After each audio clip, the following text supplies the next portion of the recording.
خلمتا محزرا زیته و زیت زیتونان دهیتا درست کرن بو هزکرنا چراین پرزگه لالش هر سال دو ماهی مها آداره یان دسته که مها نیسانه اف خلمتا پرزگه لالش دهیتا کرن خلق جه دورن جدا جدا بجدار کن جبر کو خیره که مازنه بو هر کسی که بجداری به خلمته بکرد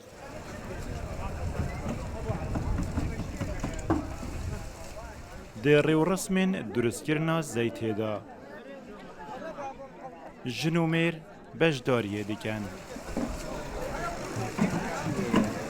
جن بلگان جناف زیتونان جدا دیکن داکو آماده بکن بو گواشتنه جه تمن جدا بجداری دوی خلمته دا دیکن هر ایک بو خیراخو هاتیه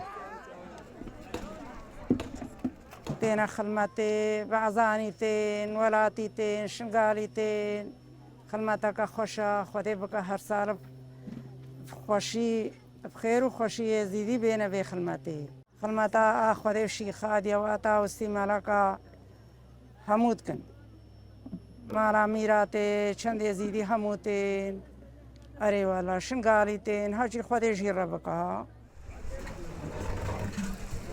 پشتی آماده کرنه زیتون دهنه گواشتن.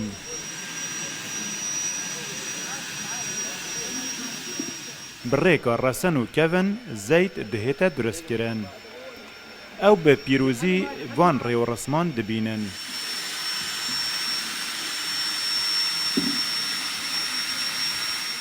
جبرکو زیت بو هل کرنا چراین پیروز دهیتا بکارینان.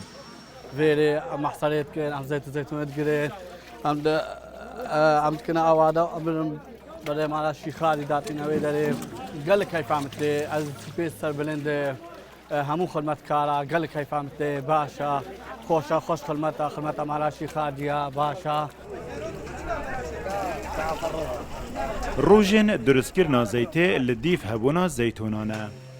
افصاله نیزیکی 30 طنین زیتونا هنه.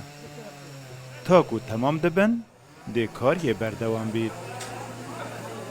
يعني اف فتيله خاص من ياكتا هاروف دي زيتي نقري كرين هر فتيله كي دانين من بيا فلان خاص هر نشانك يا خاصك يعني بسر قدسيا في زيتي اف خلكت ايت في خدمتيت كات تنقوم واحد بكا خدمتها مالا عادياش دلا دي بمراس حاصله وف مندي شريط مندي توكله او كساني خدمت دلكي باقش وش دلك خدي يعني نفيسيا ومرازا دلوي حاصل كات